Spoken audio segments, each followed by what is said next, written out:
जय श्री राम दोस्तों, वॉक पे चर्चा में आपका स्वागत। मेरे चैनल भारत का गौरव पे दिल्ली में राहुल जी ने समर शंख फूंक दिया है उनके मित्र के खिलाफ, जिन्होंने लंदन बनाने का दिल्ली को वादा किया था।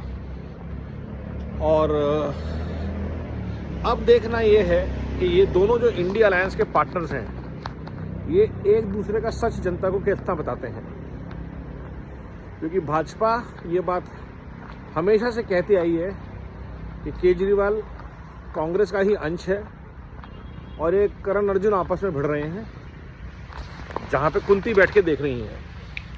तो इस करण अर्जुन की जो लड़ाई है राहुल केजरीवाल की, ये बड़ी दिलचस्प होने वाली है कि कौन किसके कवच कुंडल छीनेगा, कौन जाएगा बताने के लिए। लेकिन इस युद्ध में भाजपा ने जो बातें उठाई हैं वो बहुत इंपॉर्टेंट हैं कि जो भी प्रॉमिसेस केजरीवाल ने किए थे, सिवाय लोगों को फ्री चीज़ें देने के, कोई भी प्रॉमिस फुलफिल नहीं किया। बच्चों की जरूर भर्ती हो गई स्कूल में, उनका रिजल्ट क्या है वो देखने लायक बात है।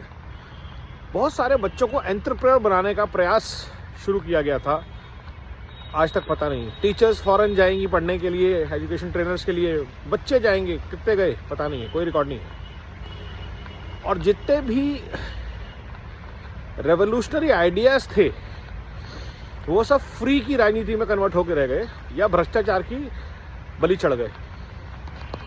मोहल्ला क्लिनिक, जो कि केजरीवाल का आइडिया नहीं था, उसने उसको लूट का मैदान बना दिया।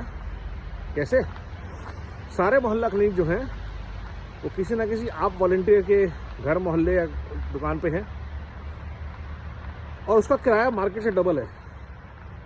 मान लीजिए कोटला में अगर आम आदमी पार्टी ने मोहल्ला क्लिनिक बनाया, तो वहाँ पे अगर पूरे मकान का किराया 20,000 रुपये है, तो ग्राउंड फ्लोर पर बने एक मोहल्ला क्लिनिक के लिए आम आदमी पार्टी उसको 30-40 हज़ार रुपये दे रही है।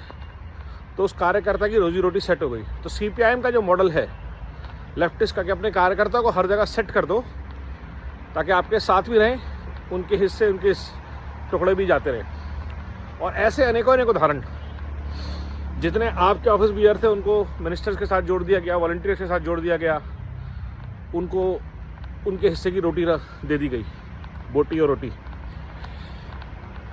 अब भ्रष्टाचार यहीं खत्म नहीं हुआ। शराब का सबको पता है, शायद दिल्ली जल बोर्ड का घोटाला उससे बड़ा है, क्योंकि जो हर घर नल पहुंचाने के लिए कॉन्ट्रैक्ट दिए गए, उसकी कोई अकाउंटेबिलिटी नहीं है। दिल्ली जल बोर्ड में ही कम से कम 50,000 करोड़ का वाटर टैंकर का घोटाला होगा अगर आज वो प्रोब किया जाए। स्कूल टीचर्स भर्ती घोटाला, स्कूल्स के लिए जो टेंडर आए उनको क्लासरूम में कन्वर्ट कर दिया गया। आज तक कितने टीचर्स की दिल्ली में भर्ती हुई है उस पर कोई रिपोर्ट नहीं है। दिल्ली में कितनी बसें आई और उनमें से कितनी ऑपरेशनल हैं, इसका कोई कहीं पर अपडेट नहीं है। और ऐसे बहुत सारे घोटाले जो इनएफिशिएंट गवर्नेंस का नतीजा है, जो कि जो दिल्ली के एक्स CM थे, उन्होंने कभी रिस्पॉन्सिबिलिटी किसी डिपार्टमेंट की ली ही नहीं। और दिल्ली की जो करंट CM हैं, उनको इतना घटिया परफॉर्मर बताया गया कि उनका नामांकन ही CM के रूप में नहीं है। आप सोचिए, sitting CM is not a candidate for CM।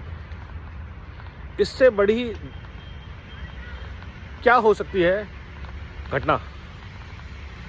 तो ये बहुत ही अजीब चीज़ है, सोचने लायक भी इशू है कि एक आदमी पूरे के पूरे सिस्टम को कैसे प्ले कर सकता है for his own personal benefits. और यही इन्होंने पंजाब में भी किया है। पंजाब सरकार का सारा अमला, पुलिस, इंफ्रास्ट्रक्चर दिल्ली के एक्स CM की सेवा में रहता है हमेशा। राघव चड्ढा जी के शादी हमने देखी ही थी, 2 लाख रुपए साल का रिटर्न था उनका। तो ये जो बेईमानों की टोली है, कल वो स्टेटमेंट देते हैं कि अब हम सरकार से व्यापार और व्यापार से सरकार नहीं चलने देंगे। आप क्या करेंगे? कमीशन से सरकार और सरकार से कमीशन लेंगे? कौन लोग हैं जो फंड कर रहे हैं? Crowd funding.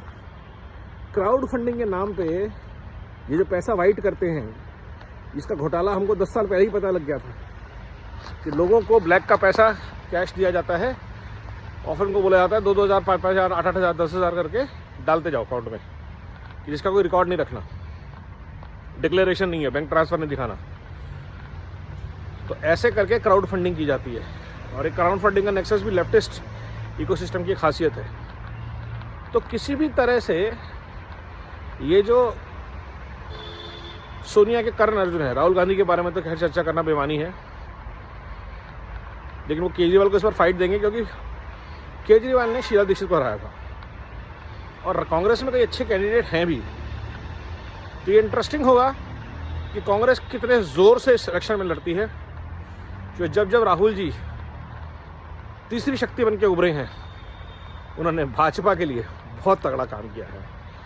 तो भाजपा के लिए बहुत अच्छा डेवलपमेंट है कि राहुल जी केजरीवाल जी के झूठ पकड़ रहे हैं, इंडिया अलायंस के पार्टनर आपस में एक दूसरे का सच उगल रहे हैं, और ये मार्ग प्रशस्त दिल्ली के लिए ही नहीं करेगा, भाजपा के लिए आने वाले यूपी के इलेक्शन में भी करेगा।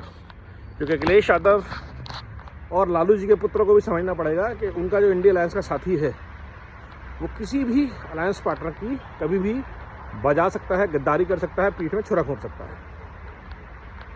तो भारत के लिए आज की डेट में एकमात्र विकल्प भाजपा, और भाजपा के द्वारा चुने गए पदाधिकारी, लोगों द्वारा चुने गए लोग, अच्छे कैंडिडेट।